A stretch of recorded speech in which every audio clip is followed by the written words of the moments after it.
శ్రీ గురుదత్త. శ్రీ గణేశాయ నమః. శ్రీ సరస్వత్యై నమః.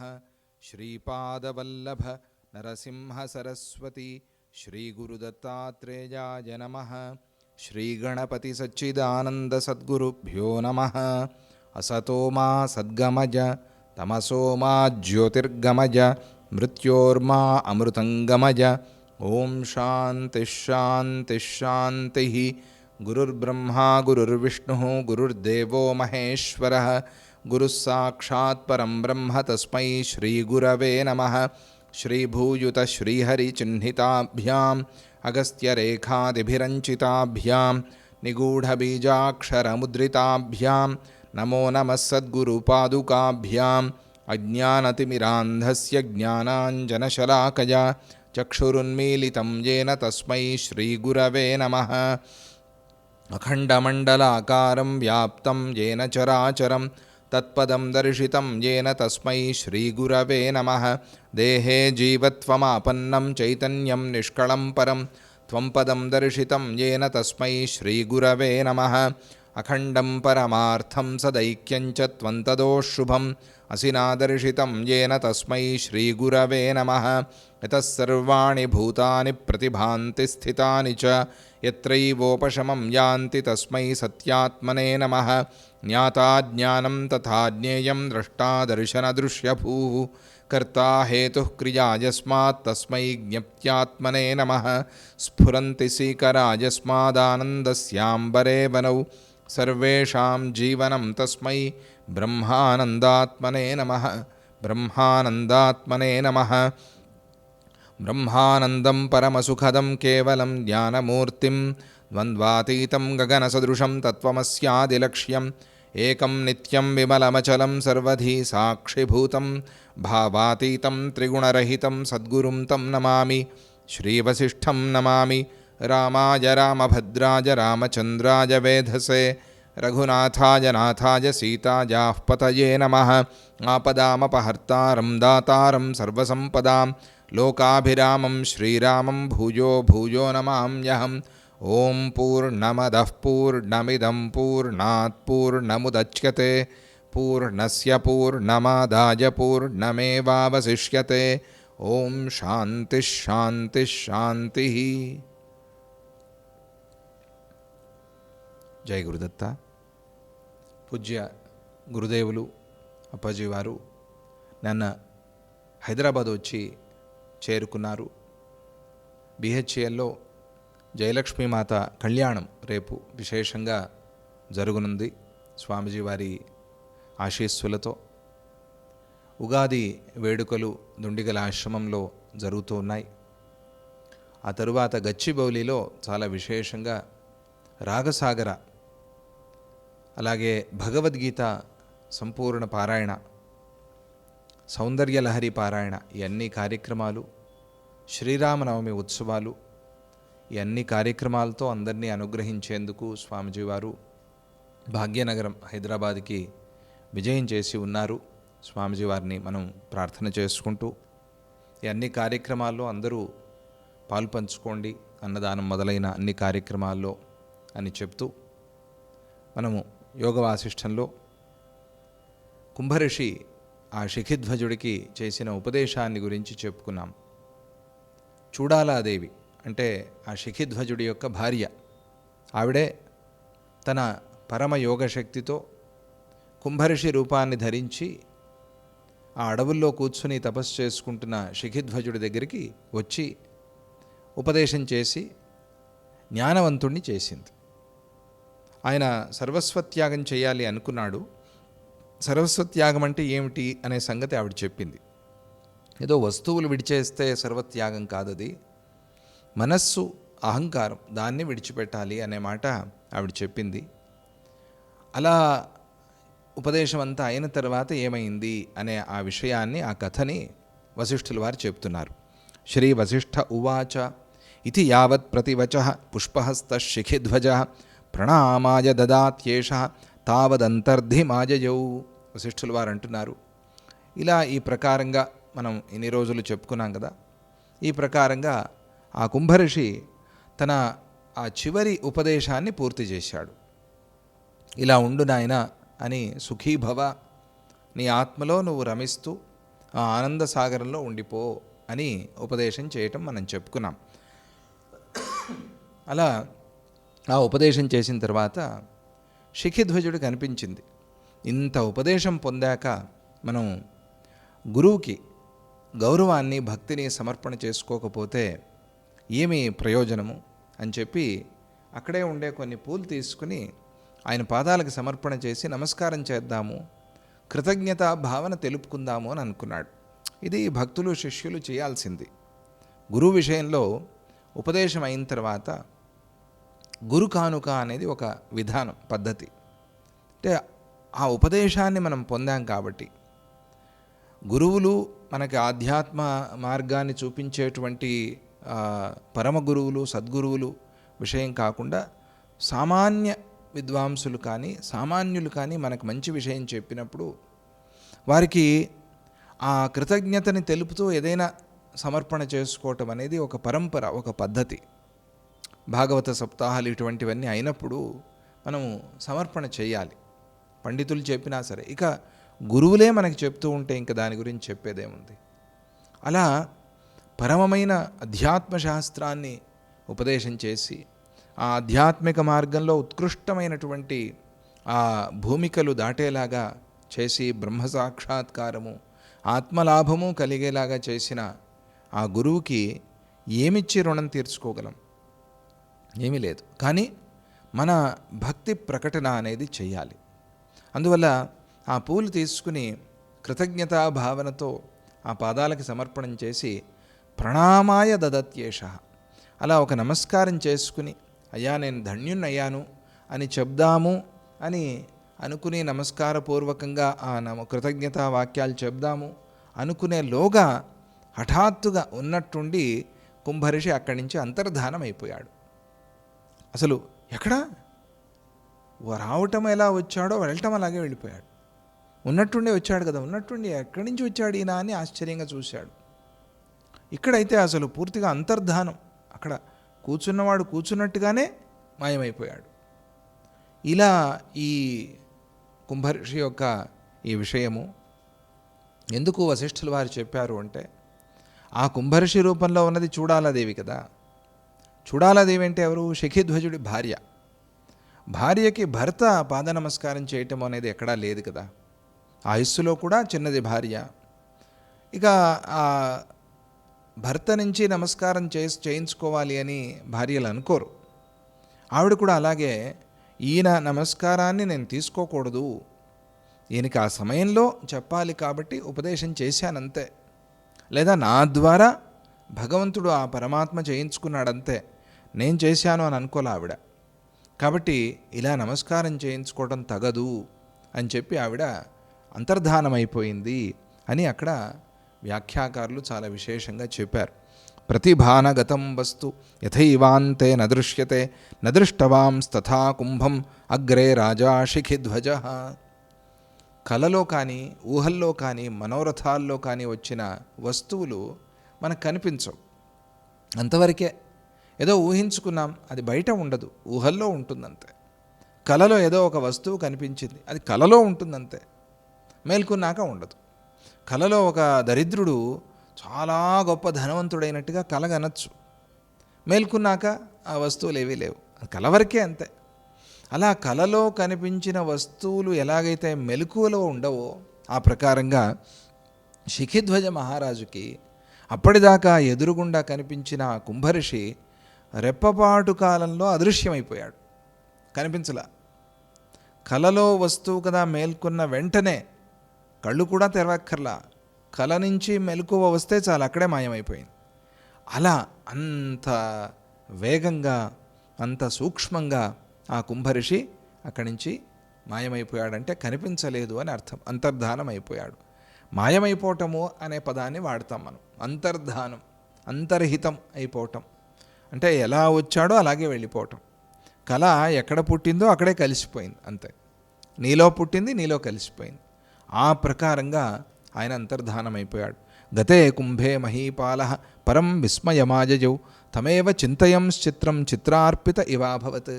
ఈ ప్రకారంగా ఆ కుంభర్షి అంతర్ధానమైపోతే ఆ రాజైన శిఖిధ్వజుడు చాలా ఆశ్చర్యపోయాడు. ఎక్కడ ఇది, ఇంత శక్తి, ఇంత మహిమ, ఇంతవరకు ఇక్కడే ఉండి ఉపదేశం చేశాడే, మళ్ళీ చూద్దామనుకునేలోగా అదృశ్యమైపోయాడే అని చాలా ఆశ్చర్యపోయాడు. ఆ మహదాశ్చర్యకరమైనటువంటి ఆ సంఘటన కదా అది. ఆ సంఘటననే తలుచుకుంటూ ఆయన చిత్రపటంలో ఉన్నటువంటి బొమ్మలాగా కదలకుండా అట్లా ఉండిపోయాడు. చిత్రార్పిత ఇవాబభౌ. పెయింట్ గీసిన బొమ్మ ఎలాగైతే కదలకుండా ఉండిపోతుందో, ఎలా గీస్తే అలా అలా ఉండిపోయాడు. కొన్నిసార్లు ఆ నోళ్ళు తెరుచుకుని అలా చూస్తూ ఉంటారంతే, అంత ఆశ్చర్యంగా, అలా ఆశ్చర్యంగా చూస్తూ ఉండి ఏమైంది, ఏం జరిగింది తెలిసేలోగా అంతా అయిపోయింది. అలా ఇదం సంచింతయామాస చిత్రం విలసితం విధే యత్కుంభ వ్యపదేశేన బోధితోస్మి చిరోదయం. అలాగే గురుదర్శనం మనకి వచ్చారు అనుకుంటారు చాలామంది. ఈసారి ఎన్ని రోజులు ఉంటారండి అప్పాజీ వారు? 10 రోజులు ఉంటారు. 10 రోజులు ఉంటారు కదా, చూసుకుందాంలే, 8వ రోజు, 9వ రోజు, 10వ రోజు చూసుకుందాంలే అని అనుకుంటారు. 10వ రోజు కూడా అయిపోతుంది. స్వామిజీ బయలుదేరా వెళ్ళిపోయారా? అప్పుడు అలా అయిపోయింది కథ. అలా ఆశ్చర్యంగా ఇలా వచ్చాడు, అలా గడిచిపోయింది. గురువులతో గడిచే సమయం అలాగే ఉంటుంది, తెలియదు, వేగంగా వెళ్ళిపోతుంది, తెలియదు. మనకు అప్పుడే 2026 ప్రారంభమై మొన్ననే విజయవాడలో, అప్పుడే మార్చి చివరికి వచ్చేస్తున్నాం మనం. ఇలా వెళ్ళిపోతూ ఉంటుంది గురువుల సన్నిధిలో కాలము, తెలియదు మనకి. అలా ఆశ్చర్యంగా గడిచిపోయింది ఆ సమయం అంతా. ఆయన కూడా అలాగే అదృశ్యమైపోయాడు, అలా చూస్తూ ఉండిపోయాడు. ఆయన ఆ శిఖిధ్వజుడు అప్పుడు ఇలా ఆలోచన చేశాడు మనస్సులో, విధి చాలా ఆశ్చర్యకరంగా ప్రవర్తిస్తోంది కదా. విధి విలాసము అంటారే, విధి విలాసిని అని అమ్మవారిని కీర్తిస్తారు. విధి విలాసము చాలా ఆశ్చర్యకరంగా ఉంటుంది. కుంభర్షి తనంతట తానుగానే నా దగ్గరికి రావటం ఏమిటి, గురువులు మనల్ని వెతుక్కుంటూ రావటం ఏమిటి. మొన్న హరిద్వార్ నుంచి వస్తూ ఉన్నప్పుడు డెహ్రాడూన్ ఎయిర్పోర్ట్లో యువతి యువకులు వచ్చి స్వామిజీ అని అలా ఏదో మాట్లాడుతూ, వాళ్ళు నమస్కారం చేసి, కొత్త వాళ్ళ ఆధ్యాత్మిక ప్రశ్నలు ఏవో అడుగుతూ, గురువు మనల్ని వెతుక్కుంటూ వస్తారా, మనం గురువుల్ని వెతుక్కుంటూ వెళ్ళాలా అని అడిగారు. మంచి ప్రశ్న. నేను చెప్పాను, నాయనా, గురువే నిన్ను వెతుక్కుంటూ వచ్చేంత సంస్కారవంతుడు నువ్వు అయి ఉంటే, అంటే అంత సాధన నువ్వు చేసి ఉంటే, పూర్వజన్మలో కానీ ఈ జన్మలో కానీ గురువులే నిన్ను వెతుక్కుంటూ వస్తారు. లేదు, గురువు ప్రతి ఒక్కళ్ళకి కావాల్సిందే కదా. అందుకోసం ఆ గురువుని పొందేంత సంస్కారాన్ని సంపాదించుకుని ఉంటే, పూర్వజన్మలో కానీ ఈ జన్మలో కానీ మనమే గురువుని వెతుక్కుంటూ వెళ్తాం. రెండూ జరుగుతాయి. కానీ మనము ఆ గురువులతో కలవటానికి మాత్రం గురువు అనుగ్రహం అనేది, మన సాధన అనేది కావాలి. అలా ఆయన నన్ను వెతుక్కుంటూ రావటం ఏమిటి, చాలా ఆశ్చర్యంగా ఉంది. ఎల్లప్పుడూ ప్రకాశిస్తూ, ఎప్పుడూ అస్తమించకుండా శాశ్వతంగా ఉదయించి మాత్రమే ఉండేటువంటి బ్రహ్మతత్వాన్ని నాకు ఉపదేశం చేయటం ఏమిటి. నేనేదో తపస్సు చేసుకోవాలి, ఈ ఆత్మసిద్ధి పొందాలి, ఆత్మలాభం పొందాలి అనుకుని ఇక్కడ కూర్చున్నవాడిని నన్ను వెతుక్కుంటూ ఆయన రావటం ఏమిటి. ఈ ఉదయాస్తమానాలు లేనటువంటి శాశ్వత సుఖస్వరూపమైనటువంటి నా బ్రహ్మతత్వాన్ని నాకు ఉపదేశం చేయటం ఏమిటి. గురువులు వచ్చి చాలా ఆశ్చర్యంగా ఉంది. ఆ ఉపదేశాలతో నాకు ఇదిగో జ్ఞానం కలిగింది, నేను జ్ఞానవంతుడయ్యాను, నాకు తెలుస్తోంది. ఇదేమి ఆశ్చర్యం ఇది, ఇదంతా కూడా చాలా వింతగా ఆశ్చర్యంగా ఉంది అని ఆ శిఖిధ్వజుడు భావించాడు. క్వ నారద సుతః కుంభ క్వాహం నామ శిఖిధ్వజ కేవలం కాలయుక్త్యైవ సోహం సంపరిబోధిత. ఆయన నారద మహర్షి యొక్క పుత్రుడుట, కుంభర్షి. ఆయనే చెప్పాడుగా కథంతా. ఎక్కడ నారద మహర్షి, ఎక్కడ నారద పుత్రుడైన కుంభర్షి, ఆయన ఎక్కడ నన్ను వెతుక్కుంటూ రావటం ఏమిటి, నేనెక్కడా, నేను మానవ మాతృణ్ణి, ఏదో శిఖిధ్వజుణ్ణి, ఇప్పుడు రాజును కూడా కాదు, ఎన్నో ఏళ్ళు అయిపోయిందిగా వదిలిపెట్టి వచ్చి, సామాన్య మానవుణ్ణి నేను, ఏదో ఇక్కడ అడవుల్లో కొండల్లో కూర్చుని ఏదో సాధన చేసుకుంటూ ఉన్నవాణ్ణి, నా దగ్గరికి ఆయన రావటం ఏమిటి. ఇదంతా కూడా కేవలము భాగ్యోదయము. అది మన భాగ్యము, మన అదృష్టం ఉదయించింది అని అంటే గురువులు మనకి దర్శనమిస్తారు. భాగ్యోదయం తప్ప వేరేది కాదు. భాగ్యమైంది, సూర్యుడు ఉన్నాడు ఎప్పుడు, కానీ మనకెప్పుడు కనిపించాడు, సూర్యోదయం అయిన తర్వాత సూర్యోదయ కాలంలో కనిపించాడు కదా. అలా ఆ భాగ్యం అనేది ఉంది. ఎప్పుడు తెలుస్తుంది భాగ్యం అనేది ఉంది అని? పండినప్పుడు. ఎలా పండుతుంది, ఎలా పండిందని ఎలా తెలుస్తుంది అంటే గురువుల దర్శనమైనప్పుడు. అందువల్ల కేవలము నా భాగ్యోదయ సమయం అయి ఉండటం వల్లనే ఈరోజు ఆ కుంభఋషి యొక్క ఆ ఉపదేశాల కారణం వల్ల నేను జ్ఞానవంతుణ్ణి అయ్యాను. ఇందులో నాదేమీ లేదు, అంతా ఆయన గొప్పతనమే, అంతే, అంతా ఆయన కృప, అంతా ఆయన అనుగ్రహం. నేను చేసింది ఏముంది? నేనేమైనా అడిగానా, వెతుక్కుంటూ పోయానా? ఆయనే వచ్చాడు ఈ కొండల్లోకి, ఆయనే ఉపదేశం చేశాడు, ఆయన వల్లే నాకు ఈ జ్ఞానం కలిగింది అని శిఖిధ్వజుడు అనుకుంటూ, అహోను సమ్యక్ కథితం దేవపుత్రేణ యుక్తిమత్ అహోను సంప్రబుద్ధోస్మి మోహనిద్రా కులశ్చిరాత్. ఆహా, ఎంత ఆశ్చర్యము, ఎంత ఆనందము! అహో, ఆనందంగా ఉంది, ఆశ్చర్యంగా ఉంది. ఆ దేవపుత్రుడైనటువంటి ఆ కుంభఋషి చాలా యుక్తియుక్తంగా ఎంత బాగా ఉపదేశం చేశాడు. సమ్యక్ కథితం, ఎక్కడ ఏ ప్రశ్నని విడిచిపెట్టకుండా, ఏ సందేహము నాలో మిగలకుండా మొత్తం సందేహ రాశినంతా కూడా తుడిచేశాడు, పటాపంచలు చేసేశాడు. అంతా నేను ఇప్పుడు నిస్సంశయంగా ఉన్నాను, ఎటువంటి అనుమానాలు నాలో లేవు, సందేహాలు నాలో లేవు. ఎంత చక్కగా ఉపదేశం చేశాడు ఆయన. ఆహా, ఎంతో కాలంగా నేను మోహం అనేటువంటి నిద్రలో మునిగిపోయి ఉన్నాను, వ్యాకుల చిత్తుడిగా ఉన్నాను. అటువంటి నేను ఆయన ఉపదేశాల కారణం వల్ల తత్వజ్ఞానాన్ని పొంది మోహ నిద్ర నుంచి మేల్కొని ఉన్నాను కదా. లేకపోతే నేను అలాగే ఉండిపోయేవాడిని. ఏదో మంచి పని చేస్తున్నాను అని అనుకుని అలా ఉండిపోయానంతే. కానీ ఏదైతే నేను కోరుకున్నానో దానికోసం కావలసిన సాధన నేను చేయలే. దాన్ని గురువులు తెలుపుతారు. మంచి పనే చేస్తున్నాడుగా, ఎందుకు వాడిని డిస్టర్బ్ చేయటము అని అంటారు. మంచి పనే, కానీ ఆ జీవి యొక్క సంస్కారానికి తగినటువంటి పనియా కాదా అనేది పెద్దలకి, గురువులకి తెలుస్తుంది. అందువల్ల నువ్వు ఇది కాదురా, ఇది చేయి అని చెప్తారు. ఎందుకలా? అది వాళ్ళకి అవసరం, అది అందరికీ తెలియదు, గురువులకి తెలుసు. అలా నాకు అవసరమైనటువంటి ఆ మార్గాన్ని ఆయన చూపెట్టాడు. ఆహా, ఆయన వల్ల కదా ఈ స్థితి నాకు కలిగింది. లేకపోతే అలాగే మోహనిద్ర ఆకుల, ఆ మోహనిద్రలో మునిగిపోయి ఉండేవాడిని నేను. అక్కడి నుంచి మేల్కొన్నాను. ఇప్పుడు నాకు ఆ మోహమంతా కూడా పోయింది. నష్టో మోహ స్మృతిర్లబ్ధ అని ఆ అర్జునుడు చెప్పినట్టుగా ఆ స్థితికి వచ్చాడు శిఖిధ్వజుడు. క్వాహమాసం వినిర్మగ్న క్రియాజాల కుకర్దమే ఇదం కార్యమిదం నేతి మిథ్యా విభ్రమచక్రకే. నేను ఎలా ఉండేవాడిని? ఏదో ఈ పని చేయాలి, ఈ పని చేయకూడదు, ఎప్పుడు ఇదే తాపత్రయం. పడుకునేప్పుడు ఇదే, ప్రొద్దున లేవంగానే ఇదే, ఏం చేయాలి, ఏం చేయకూడదు, ఇదే సమస్య. అలా ధారగా ప్రవాహంగా వెళ్ళిపోవటము ఆత్మ చైతన్యంలో, ఆత్మతత్వంలో అనేది లేదు. కానీ మొదలుపెట్టింది అందుకోసం, ఈ సాధన మొదలుపెట్టింది దానికోసమే, కానీ అది లేదు. అలా ఇది చేయాలా, ఇది చేయకూడదా అనేటువంటి నిరంతరము తిరిగే ఒక మిథ్యాభ్రమ చక్రం ఇది.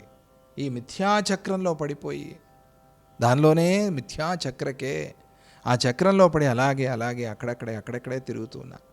ఇది ఆ చక్రంలో ఇరుక్కుపోయిన ఎలుక తిరుగుతూ ఉంటుంది.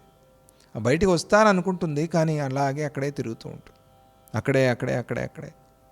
అలా ఆ ప్రకారంగా ఆ విభ్రమ చక్రం, మిథ్యాచక్రంలో పడి ఎన్ని రోజులు క్రియాజాలము అంటే పనులు, ఈ పని ఆ పని ఆ పని ఈ పని అనుకుంటూ ఎప్పుడూ అలజడిగా అలాగే అక్కడే ఆ భయంకరమైన ఊబిలో, ఆ బురదలో నేను ఇరుక్కుపోయి అక్కడే కుళ్ళిపోతూ ఉన్నా ఇన్ని రోజులు.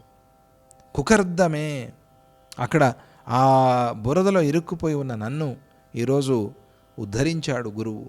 కరావలంబమిచ్చి ఉద్ధరించాడు నన్ను. అలా మునిగిపోయి ఎక్కడో ఉండేవాడిని, ఎలా ఉండేవాడినో, ఏమైపోయేవాడినో, ఈరోజు నన్ను గురువులు ఉద్ధరించారు. అహోను శీతలాశుద్ధ శాంతేయం పదవీ నిజ రసాయనోద్భవాకార సత్వం శీతయతీహమే సత్వం శాంతయతీవమే. ఆహా, ప్రస్తుతం నేను ఎట్లా ఉన్నాను, ఇన్ని రోజులు ఎట్లా ఉన్నాను అని చూస్తే, ఇన్ని రోజులు ఆ బురదలో, ఆ ఊబిలో కూరుకుపోయి ఇరుక్కుపోయి ఉన్నాను. ఇప్పుడు ఆ గుంట నుంచి బయటపడ్డాను. నాకు సాక్షాత్కారమైనటువంటి ఈ శుద్ధాత్మ రూపంగా ఉండే ఈ సామ్రాజ్య పదవి, ఆయన చెప్పాడుగా సామ్రాజ్యం అంటే ఏమిటి అని. సామ్రాజ్యం అంటే ఏదో ఈ చక్రవర్తి పదవి ఇది కాదు. సామ్రాజ్యం అంటే ఆత్మ సామ్రాజ్యం.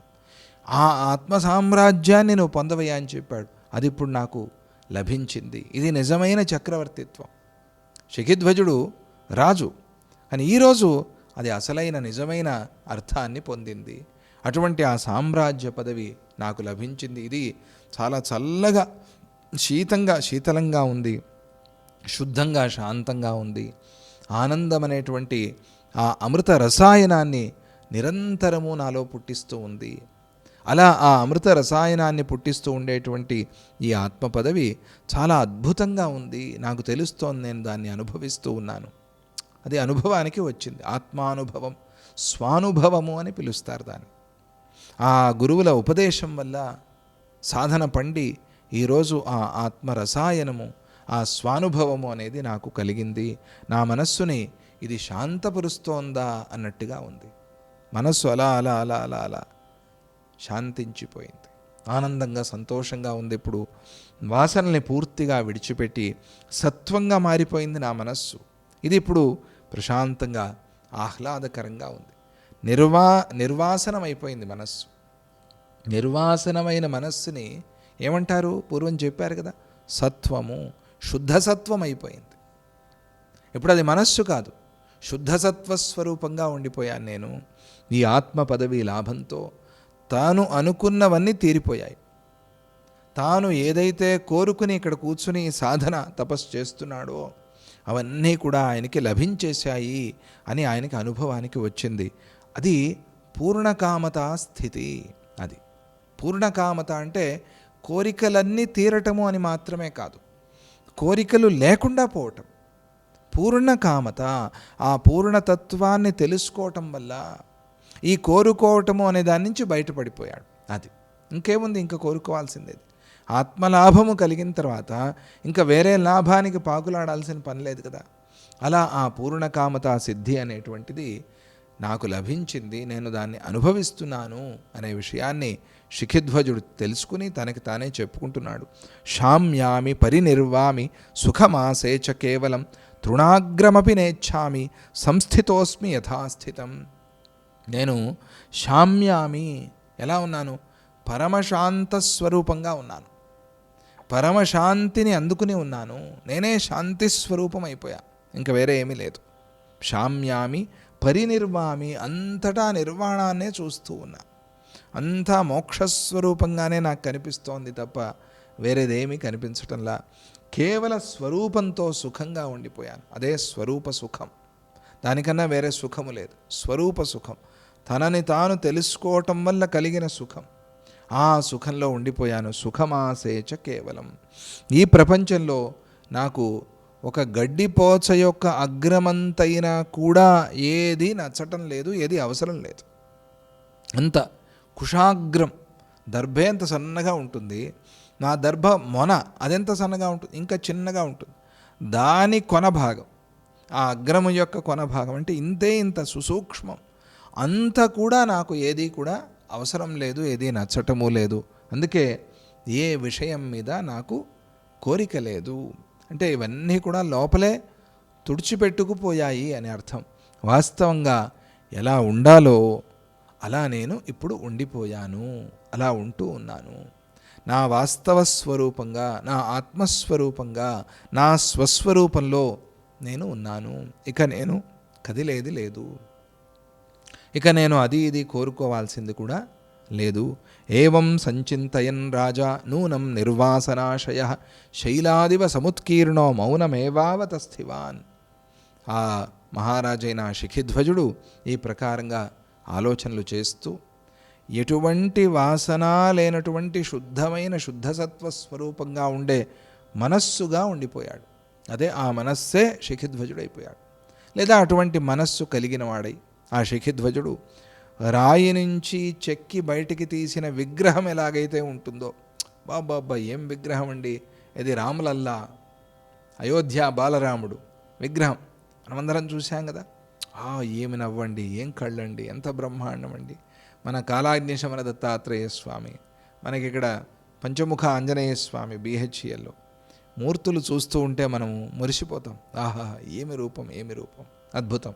అట్లా ఆ రాయిలో నుంచి బయటికి తీసిన ఆ మూర్తిలాగా, శిలామూర్తి అంతే సుందరంగా, అంతే ఆనందంగా, అలా చూసిన వాళ్ళకు కూడా ఆనందాన్ని కలిగిస్తూ కదలకుండా మెదలకుండా ఉన్నట్టుగా విగ్రహములాగా ఆ ప్రకారంగా మౌనంగా, అంటే ఈ వాక్కు మొదలైన ఈ ఇంద్రియాల చేష్టలన్నీ కూడా ఆపేసి, ఎటువంటి ఇంద్రియ చేష్ట కూడా లేకుండా సమాధి మగ్నుడైపోయి ఉన్నాడు. సమాహిత చిత్త, అది సమాహిత. సమాధానం అంట.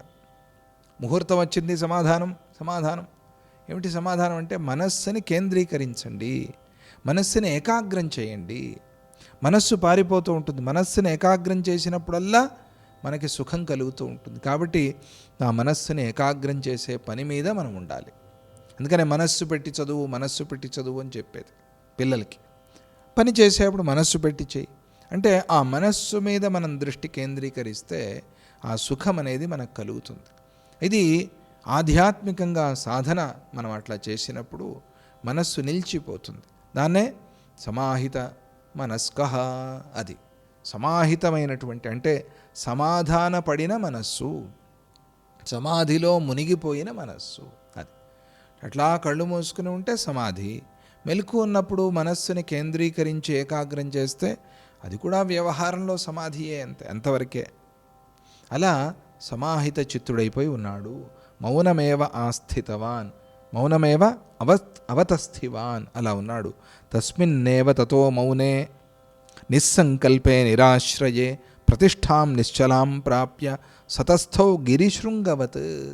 తరువాత ఎటువంటి సంకల్పాలు లేకుండా, ఎటువంటి లౌకిక వస్తువు మీద కూడా ఆధారపడకుండా ఉండేటువంటి మునులకి కర్తవ్యమైనటువంటి ఆ సమాధి స్థితిలో నిశ్చలమైన ప్రతిష్టను పొంది, అంటే అక్కడే నిలిచిపోయి ఉండి ఆ శిఖిధ్వజుడు ఎలా ఉన్నాడు? ఒక పర్వత శిఖరములాగా నిశ్చలంగా ఉండిపోయాడు.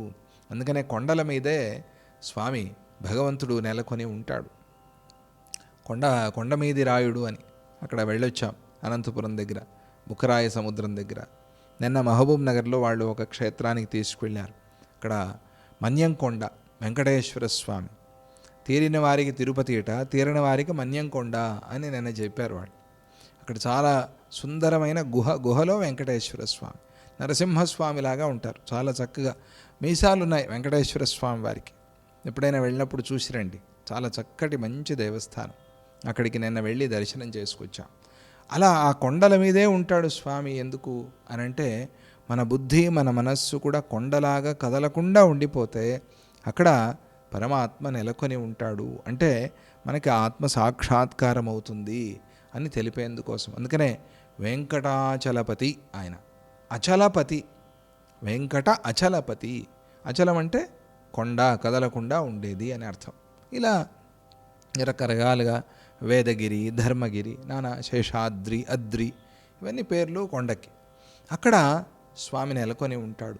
అలా నిశ్చంచలమైనటువంటి కదలని ఒక పర్వతంలాగా అలా ఉండిపోయాడు. ఎవరు? ఆ శిఖిధ్వజుడు. సతత్ర సంశాంత భయోచిరేణ చిరేణ విశ్రాంత మతిస్సమాత్మ చిరేణ సంప్రాప్త నిజామలాత్మ యోగేన సుష్వాప తతోదితాత్మ. ఆహా, ఎలా ఉన్నాడు ఆయన? 3 సార్లు ఆత్మపదం ప్రయోగించారు ఇక్కడ. రాజైన ఆ శిఖిధ్వజుడు సమాధి స్థితిలో తన యొక్క నిర్మలమైనటువంటి ఆత్మతత్వాన్ని పొంది ఉన్నాడు. అది సమాధి స్థితిలో ఏం చేస్తారు? ఎక్కడుంటారు? ఏదైనా లోకానికి పోయి వస్తారా? లోకాలు ఏమీ లేవు.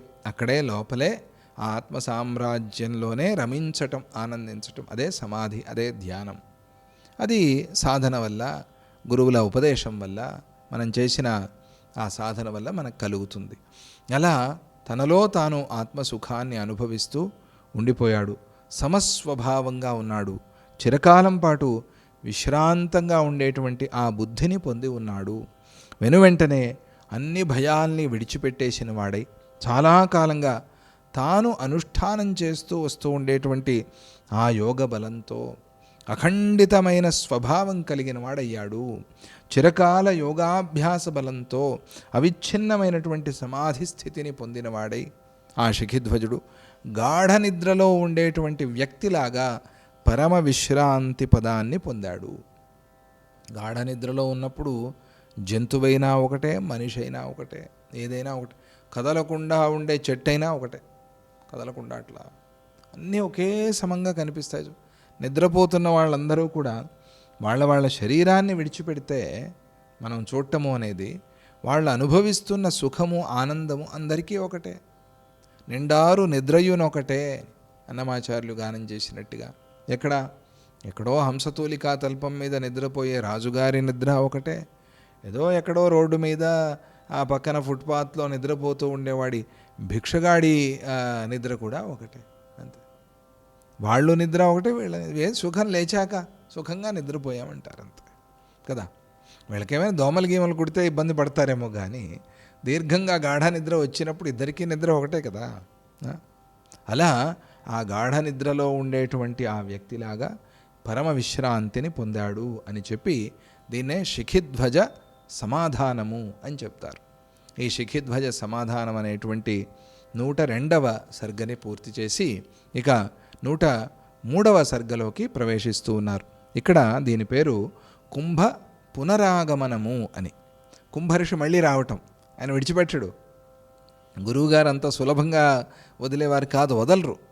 అందుకనే గురువుని పట్టుకోవాలి. ఎందుకయ్యా గురువుని పట్టుకోవాలి అని అంటే మనకి దారి చూపెడతారు, మనం పక్కదారి పట్టకుండా చూస్తారు. కనుక ఆ గురువు ఆ చేయి పట్టుకుని నడిచినప్పుడు చాలా ముఖ్యమైనది. నిరంతర స్మరణ చేయిస్తూ ఉండేటువంటి గురువు మనం చూస్తూ ఉంటాం. పలకండి, చెప్పండి, హనుమాన్ చాలీసా చేయండి, నామస్మరణ చేయండి, నిరంతరంగా ఏదో ఒక పని మనకి ఇస్తూనే ఉంటారు. అంటే ఆధ్యాత్మికమైన కర్మ. ఇంకా కర్మ మార్గంలోనే ఉన్నారు కాబట్టి జ్ఞాన మార్గంలో ఉండే వాళ్ళకి ఆ జ్ఞాన మార్గాన్నే చూపెడతారు, యోగ మార్గంలో యోగ మార్గాన్నే చూపెడతారు. అలా కుంభ పునరాగమనం. చూడాలాదేవి తన స్వస్థానానికి వెళ్ళింది. అదృశ్యమై ఎక్కడికి వెళ్ళింది? కుంభర్షి అదృశ్యమైపోయాడు.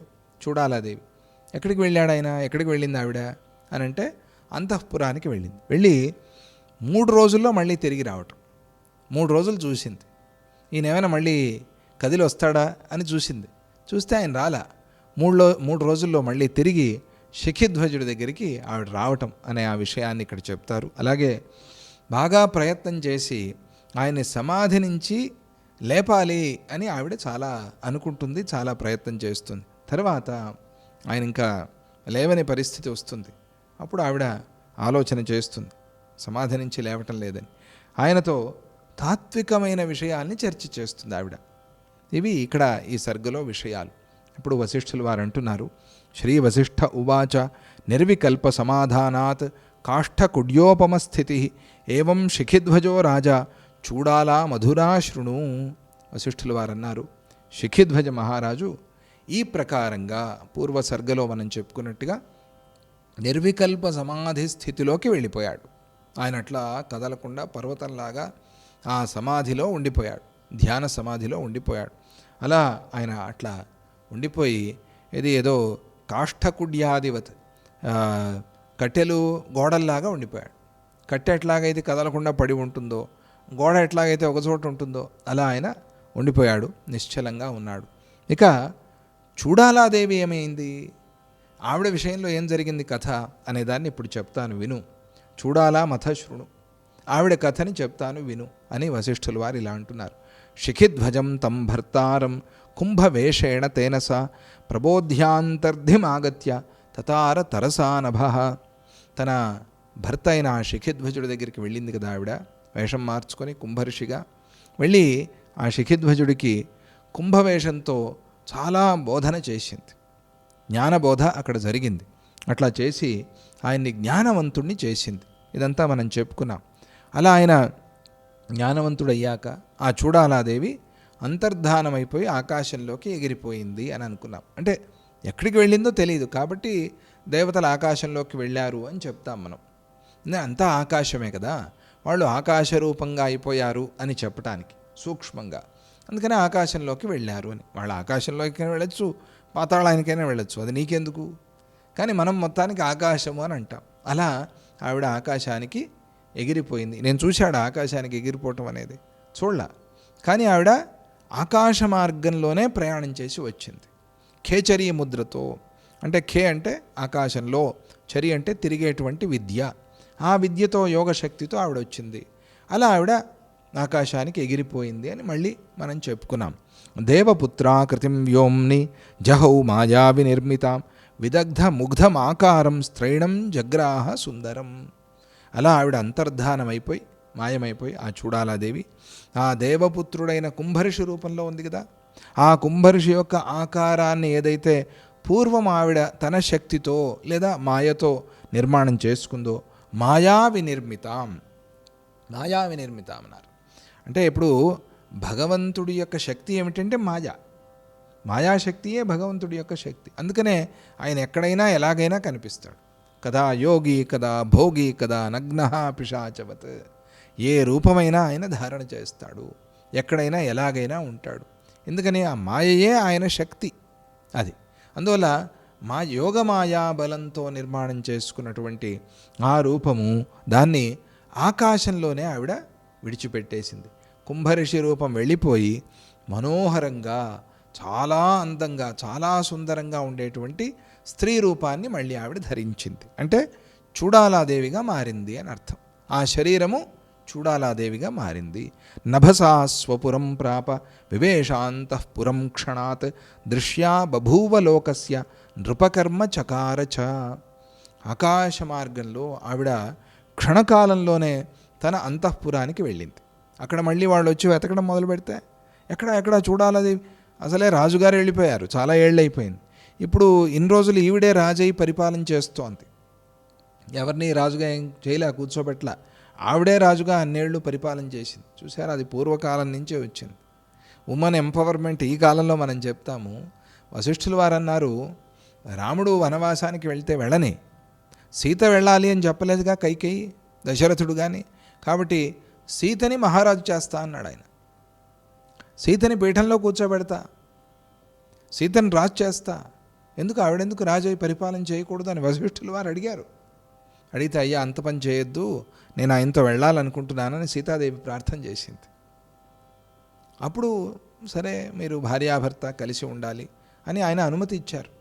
కాబట్టి స్త్రీ రాజ్యము అనేది ఏదో మనం ఆశ్చర్యపోయి విశేషంగా చెప్పుకునే పనేంలే, పూర్వకాలం నుంచి ఉన్నదే అది. చూడాలదేవి అన్నేళ్ళు 18 ఏళ్ళు ఆవిడే రాజుగా ఉండి పరిపాలన చేసింది. అలా తన నగరానికి తాను మళ్ళీ ఆ పరిపాలన కోసమని అంతఃపురానికి ఎట్లా వెళ్ళిందో అట్లా వచ్చేసింది. సుసూక్ష్మ మార్గంతో వెళ్ళింది, మళ్ళీ ఆ సూక్ష్మ మార్గంతో వచ్చేసింది అంతఃపురానికి. అలా ఆ అంతఃపురాన్ని చేరుకున్న తరువాత సూక్ష్మత్వాన్ని విడిచిపెట్టేసి లోకానికి కనిపించే విధంగా స్థూలాకారాన్ని ఆవిడ ధరించింది. ఇప్పటివరకు చూస్తామంటే ఎవరికి కనిపించదు ఆవిడ. ఇప్పుడు స్థూలాకారాన్ని ఎప్పుడైతే ధరించిందో అప్పుడు ఆవిడ కనిపిస్తుంది. అలాగే తన భర్త యొక్క బాధ్యత ఏదైతే ఉందో, అంటే రాజ్య పరిపాలన అనేది, ఆ బాధ్యతను మళ్ళీ ఆవిడ తీసుకుంది. ఆవిడ చేయాలిగా, భర్త లేడు, భర్త ఎక్కడికో సాధనకి వెళ్ళిపోయాడు. అందుకనే ఆవిడ ఆ బాధ్యత తీసుకుని ఈ రాజ్య ప్రజలందరూ కూడా తన పిల్లలే అనే భావనతో రాజ్య పరిపాలన చేస్తోంది ఆవిడ. వాసరత్రితయేనాథ పునరంబరమేత్యస బభూవ కుంభో యోగేన శిఖిధ్వజ వనం యయౌ. ఆ తరువాత అలా 3 రోజులు గడిచాయి. అక్కడి నుంచే ఆవిడ వచ్చి మళ్ళీ చూడాలాదేవిగా మారిపోయి అలా రాజ్య పరిపాలన చేస్తూ ఉన్నప్పుడు 3 రోజులు గడిచాక ఆ చూడాలాదేవి మళ్ళీ ఎందుకో ఆకాశంలోకి ఒకసారి ఎగిరింది. ఖేచరీ విద్య ఉంది ఆవిడికి, యోగ బలం, యోగశక్తి బాగా సాధన చేసింది ఆవిడ, యోగ సాధన. నా యోగ సాధనతో మళ్ళీ ఆ ఖేచరీ శక్తితో ఆ నభశ్చరము, ఆ ఆకాశగమన మార్గం, ఆ శక్తితో ఆవిడ మళ్ళీ ఆకాశంలోకి ఎగిరి నారదపుత్రుడైన కుంభర్షి రూపాన్ని మళ్ళీ ధరించింది ఆవిడ. ధరించి ఆ యోగ బలంతో మళ్ళీ శిఖిధ్వజుడి దగ్గరికి చేరుకుంది. అది అలా చేరుకున్న ఆవిడ అక్కడ ఏం చేసింది అనే విషయాన్ని మళ్ళీ మనం రేపు మాట్లాడుకునే ప్రయత్నం చేద్దాం. ఆవిడ మళ్ళీ వచ్చింది. అక్కడ ఒక గురువుగాను అలాగే ఒక భార్యగాను కూడా ఆవిడ మనకి దర్శనమిస్తోంది. భార్య భర్త చేత ఆ ప్రారంధమంతా తీరేంత వరకు చేయాల్సిన ఆ కర్మని చేయించాలి. ఏమండి ఈ పని చేయాలండి, ఊరికే వచ్చి మీరు కూర్చోండి వ్రతంలో అంటారు. ఇంట్లో అమ్మలు మేము రాము మా కూర్చోం అని అంటే ఊరికే మీరు వచ్చి కూర్చోండి సత్యనారాయణ స్వామి వ్రతంలో అని వాళ్ళతో అట్లా నిదానంగా ధర్మకర్మ చేయిస్తారే, ఆ ప్రకారంగా చూడాలాదేవి ఆయన్ని, ఆ శిఖిధ్వజుణ్ణి ఉద్ధరిస్తోంది. గురువు ఏ రూపంలో అయినా రావచ్చు అనే విషయాన్ని కూడా మనకు అక్కడ తెలుపుతూ ఉన్నారు. తరువాత జరిగే కథ ఏమిటి, ఆవిడ అక్కడికి వచ్చింది మళ్ళీ రెండవసారి, వచ్చినప్పుడు ఏమైంది కథ, ఎలా ఉంది ఆవిడ, ఆయన ఎట్లా ఉన్నాడు అనేదాన్ని మనం మళ్ళీ రేపు తెలుసుకుందాం. జై గురుదత్త, శ్రీ గురుదత్త. ఓం శాంతి శాంతి శాంతి. హరి ఓం తత్సత్. శ్రీకృష్ణ.